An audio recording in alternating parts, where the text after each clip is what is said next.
Et yo, salut tout le monde, c'est Attaché FR, j'espère que vous allez bien, moi ça va nickel. On se retrouve pour une toute nouvelle vidéo sur War Robot.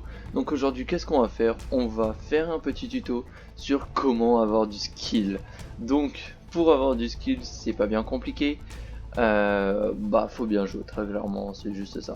Je vais vous donner mes petites astuces, mais du coup, on partira en combat en même temps. Comme d'habitude, n'oubliez pas de liker, vous abonner, partager, ça me soutient juste énormément.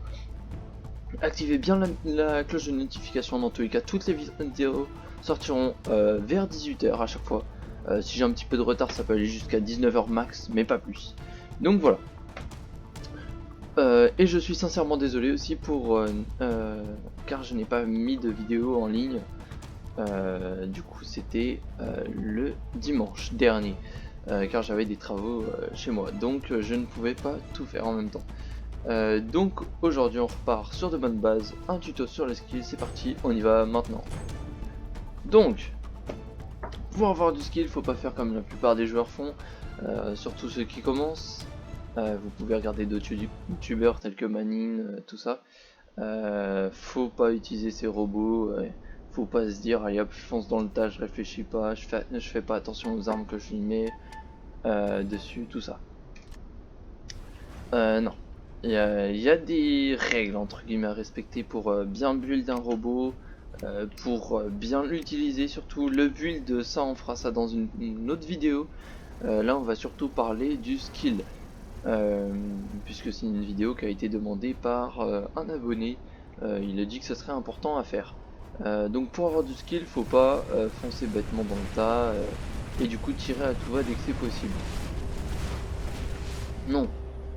Pour avoir du skill, il suffit simplement de jouer avec le terrain, donc faire comme je viens de le faire, essayer de me mettre le plus derrière possible. Bon, même si c'est compliqué, hein, Seraph, hein, là contre un Léo, c'est assez compliqué, hein, là vous voyez, là je me suis fait déglinguer. Voilà. On va prendre l'ultimate distrait, vous allez voir. Donc, le skill, là, il faut déjà impérativement pour bien jouer et avoir du coup un maximum de skill, faut connaître son robot. Connaître son robot, les armes, les portées, la capacité du robot, tout ça. Avant déjà de le jouer, parce que si vous connaissez pas tout ça, ça va déjà être compliqué. Si vous connaissez pas la portée de vos armes par exemple, là moi je sais que c'est 500 mètres ces armes. Donc je peux me permettre, même 600 mètres en fait. Donc voilà. Bon, il y a toujours des petites erreurs comme là vous l'avez vu, hein. On peut toujours se tromper, mais on s'en rappelle assez rapidement. Hop. Ensuite, jouer avec le terrain. Donc jouer avec le terrain, c'est une des choses les plus compliquées pour moi à acquérir. Parce que au début on se dit ouais vas-y il suffit juste de foncer dans le tas, tout ça comme je dis depuis tout à l'heure. Non, en fait il faut réussir à jouer un maximum avec le terrain, et c'est pour ça que le fait en fait de connaître bien le temps de rechargement de ses armes, ou leur portée, tout ça, ça va vous faire gagner un temps de fou comparé aux autres adversaires. Connaître aussi le temps que la capacité dure, mais aussi le temps de recharge de la capacité, parce que tout ça c'est très important pour bien progresser entre guillemets. Il faut connaître en fait le plus d'informations possible. Après oui, il y a forcément, faut aussi apprendre sur les armes, faut aussi apprendre les maps, essayer de se souvenir un peu de ces bonnes parties où on sait qu'on a bien joué avec le terrain. Là par exemple, là je vois qu'il y a un ennemi, je vais plutôt me cacher derrière parce que hop, et essayer de chercher surtout à découvrir les armes, à identifier les armes de l'adversaire le plus rapidement possible. Ça vous permet de gagner un temps monstrueux, puisqu'en les connaissant, ça vous permet du coup en fait de savoir la portée et savoir du coup comment réellement jouer.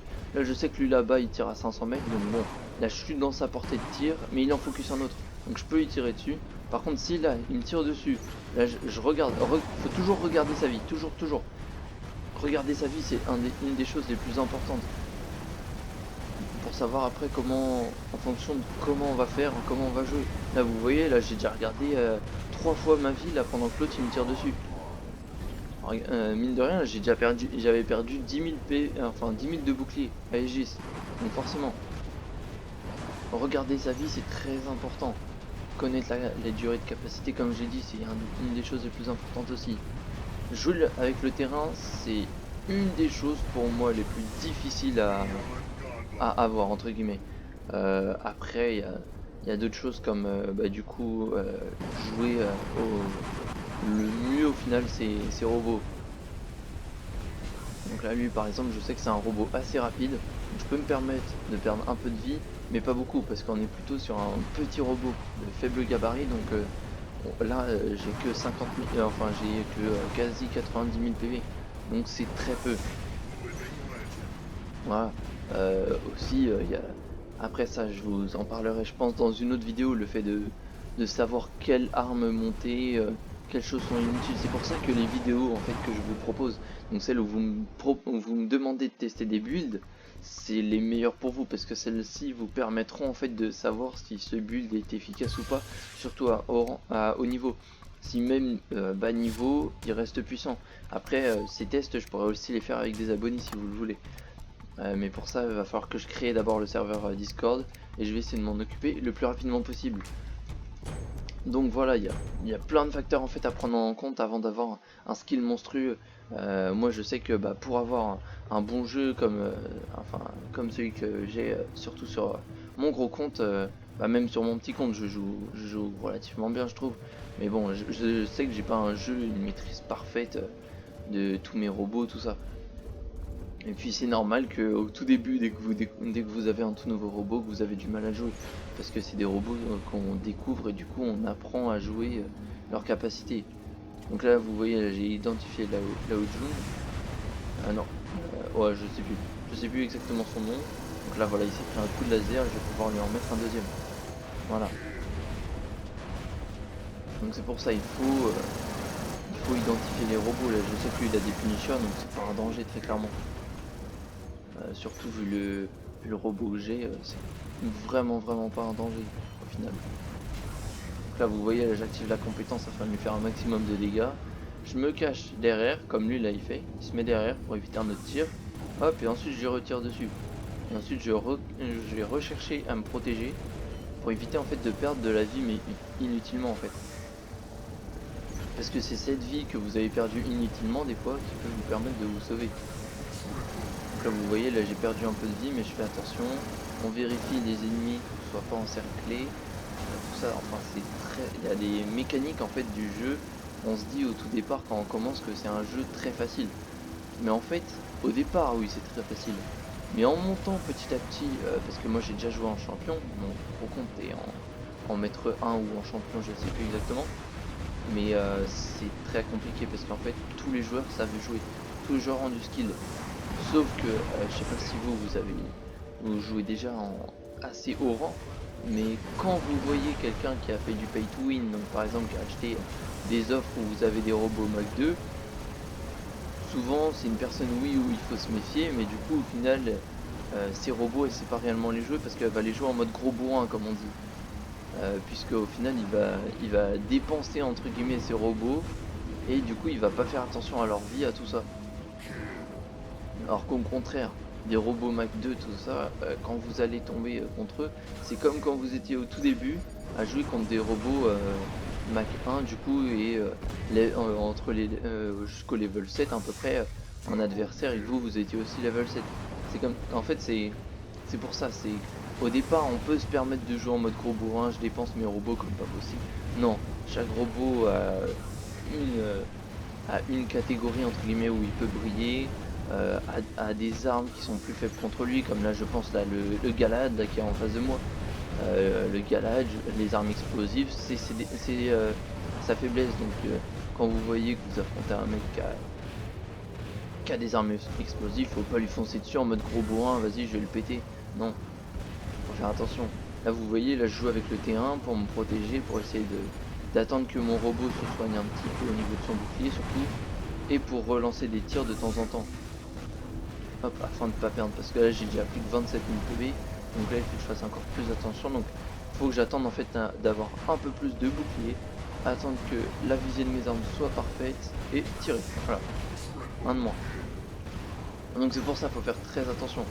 Là je retombe sur un Galad, mais du coup je préfère plutôt viser le Fury, parce que le Fury va être plus facile à mettre KO, enfin à battre que le Galad, puisque mais le problème là c'est vu qu'ils sont deux, faut que je fasse très attention, que j'attende que mon bouclier se régène pas mal, surtout que j'ai identifié par exemple que là du coup l'adversaire a un Zeus, donc un Zeus c'est comme moi, c'est les ions, c'est ça met beaucoup de dégâts sur un court instant, et on va essayer de lui faire gâcher son tir.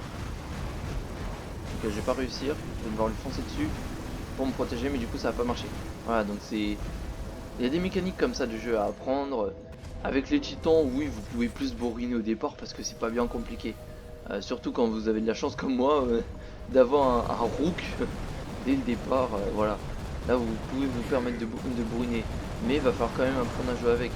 À savoir quels robots sont faibles, enfin sont faibles, et quels robots sont forts face à votre robot.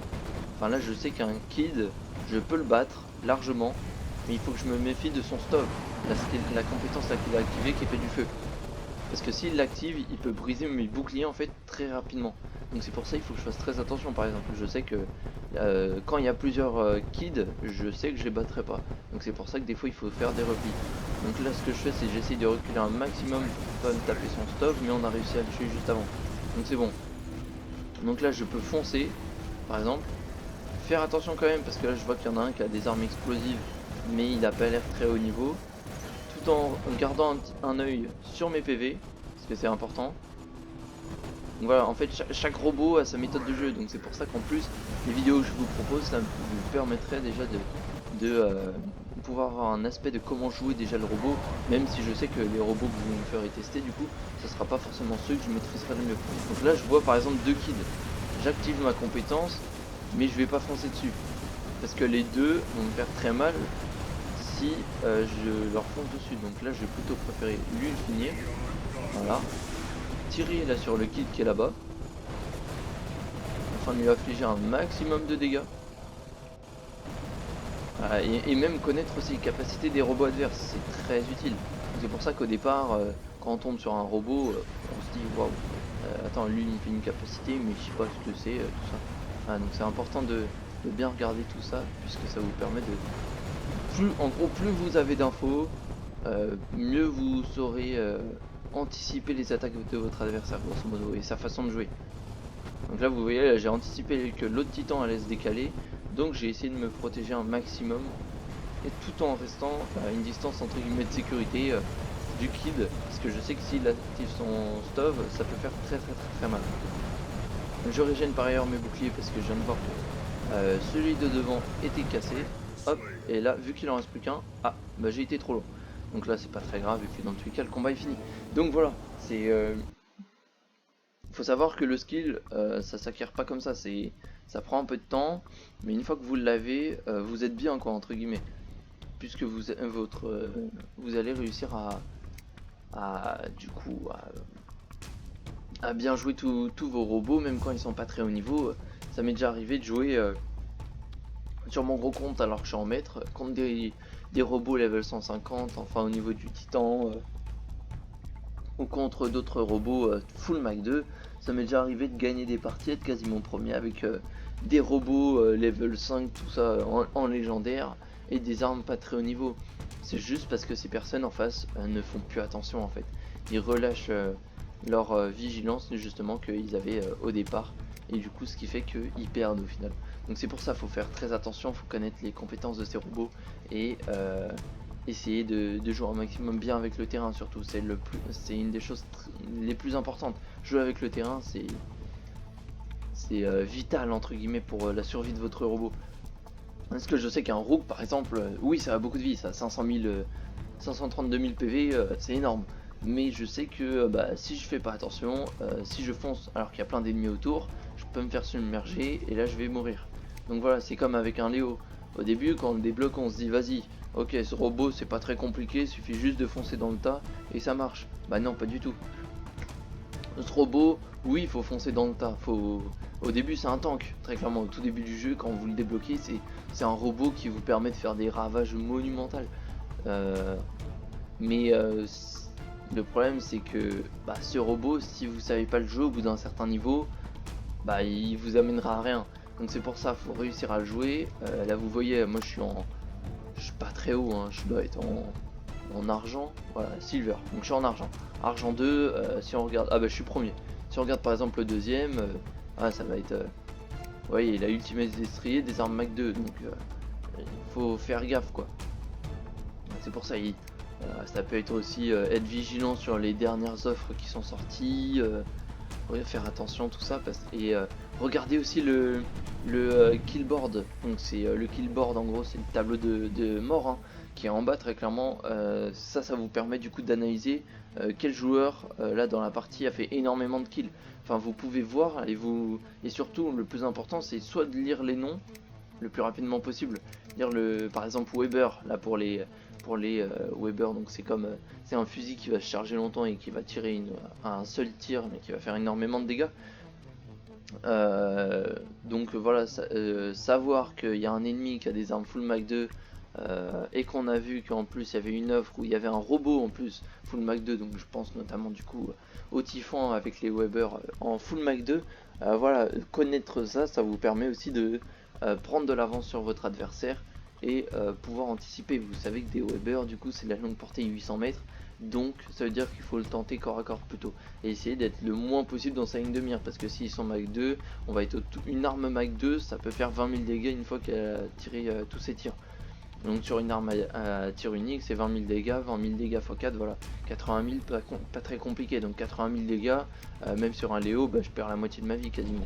Donc c'est pour ça, faut faire attention, regarder le killboard, c'est important aussi, ça vous permet d'anticiper. Donc voilà, j'espère que ces conseils vous aura plu et puis vous auront aidé, mais ça s'acquiert pas en une seule journée quoi. Puis si vous voulez, vous pouvez re-regarder la vidéo pour regarder un peu plus tout ça, et puis quand je vous montrerai un gameplay sur mon gros compte par exemple, vous pourrez voir du coup ce qui se passe et comment faut jouer à très haut niveau. Donc voilà. J'espère que la vidéo en tout cas vous aura plu. Elle a été un peu plus longue que prévu, mais pour ceux qui sont allés au bout de la vidéo, je vous incite vraiment à mettre des likes, à vous abonner, à partager, parce que ça me soutient énormément et ça me permet du coup d'être joyeux entre guillemets d'un côté, et du coup de me donner envie de continuer donc dans cette aventure entre guillemets. Donc c'est pour ça que et vu qu'en plus je suis peut-être le seul, je pense, youtubeur War Robot français, c'est très important d'étaler du coup la communauté, vu que ce jeu est quand même pas mal répandu et la plupart des youtubeurs sont anglais, donc c'est important pour les personnes qui ont un peu de mal au niveau des langues, ça peut être très utile. Voilà. Donc j'espère que la vidéo vous aura plu, n'oubliez pas de liker, vous abonner, partager, ça me soutient juste énormément. Moi je vous dis à la prochaine, ciao ciao.